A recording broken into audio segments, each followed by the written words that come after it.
برادران اسلام، السلام علیکم ورحمۃ اللہ وبرکاتہ۔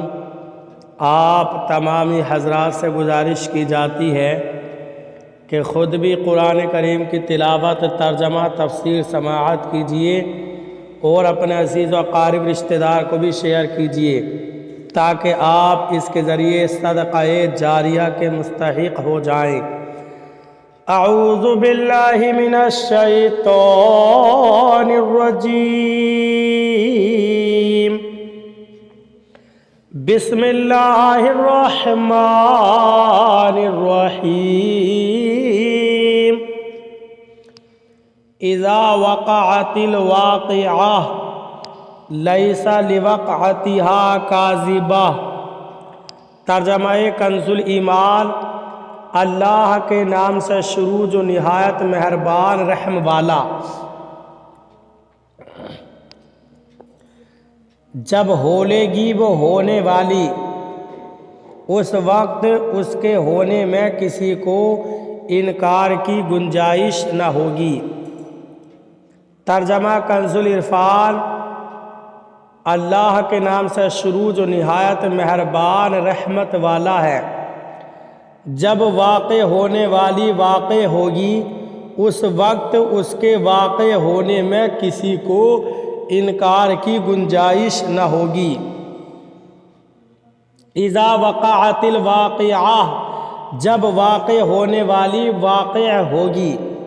اس آیت اور اس کے بعد والی آیت کا خلاصہ یہ ہے کہ جب قیامت قائم ہوگی، جو کہ ضرور قائم ہونے والی ہے، تو اس وقت ہر ایک اس کا اعتراف کر لے گا، اقرار کر لے گا اور اس کے واقع ہونے کا کوئی انکار نہیں کر سکے گا۔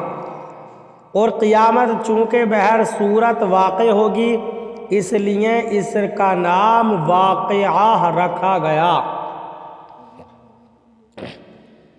اس آیت سے معلوم ہوا کہ قیامت ضرور واقع ہوگی، اس لیے ہر ایک کو قیامت سے ڈرنا چاہیے اور اس دن کے لیے دنیا کی زندگی میں ہی تیاری کر لینی چاہیے۔ چنانچہ قیامت کے بارے میں ایک اور مقام پر اللہ تعالی ارشاد فرماتا ہے، سورہ بقرہ آیت نمبر 48، وَاتَّقُوا يَوْمًا لَا تَجْزِي نَفْسٌ عَن نَفْسٍ شَيْئًا وَلَا يُقْبَلُ مِنْهَا شَفَاعَةٌ وَلَا يُؤْخَذُ مِنْهَا عَدْلٌ وَلَا هُمْ يُنصَرُونَ۔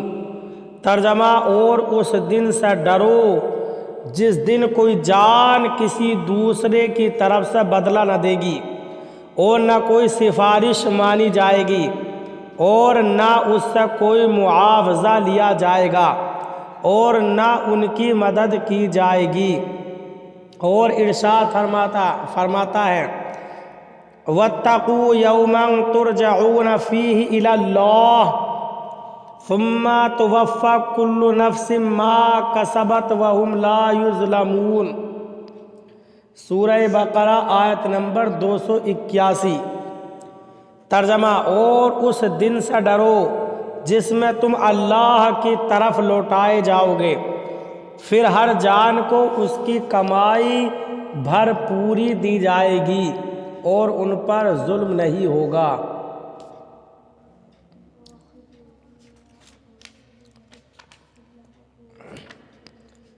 اور ارشاد فرمایا، فَكَيْفَ إِذَا جَمَعْنَاهُمْ لِيَوْمٍ لَا رَيْبَ فِيهِ وَوُفِّيَتْ كُلُّ نَفْسٍ مَا كَسَبَتْ وَهُمْ لَا يُظْلَمُونَ۔ سورہ آل عمران آیت نمبر 25۔ ترجمہ، تو کیسی حالت ہوگی جب ہم انہیں اس دن کے لیے اکٹھا کریں گے جس میں کوئی شک نہیں اور ہر جان کو اس کی پوری کمائی دی جائے گی اور ان پر ظلم نہ ہوگا۔ خافضۃ الرافعہ۔ ترجمہ کنز الایمان، کسی کو پست کرنے والی، کسی کو بلندی دینے والی۔ ترجمہ کنز العرفان، کسی کو نیچا کرنے والی، کسی کو بلندی دینے والی۔ خافضہ، کسی کو نیچے کرنے والی۔ اس آیت میں قیامت کا ایک وصف بیان کیا گیا کسی قوم کو اس کے اعمال کی وجہ سے جہنم میں گرا کر اسے نیچا کرنے والی ہے، اور کسی قوم کو اس کے اعمال کی بنا پر جنت میں داخل کر کے اسے بلندی دینے والی ہے۔ حضرت عمر بن خطاب رضی اللہ تعالی عنہ اس آیت کی تفسیر میں فرماتے ہیں، قیامت اللہ تعالیٰ کے دشمنوں کو جہنم میں گرا کر ذلیل کرے گی، اور اللہ تعالیٰ کے اولیاء کو جنت میں داخل کر کے ان کے مرتبے بلند کرے گی۔ اور حضرت عبداللہ بن عباس رضی اللہ تعالیٰ عنہما اس آیت کی تفسیر میں فرماتے ہیں کہ جو لوگ دنیا میں اونچے بنتے تھے قیامت انہیں پست اور ذلیل کرے گی، اور جو لوگ دنیا میں کمزور تھے اور عاجزی و انکساری کیا کرتے تھے ان کے مرتبے بلند کرے گی۔ اللہ تعالیٰ قرآن کریم پر عمل کی توفیق عطا فرمائے، آمین۔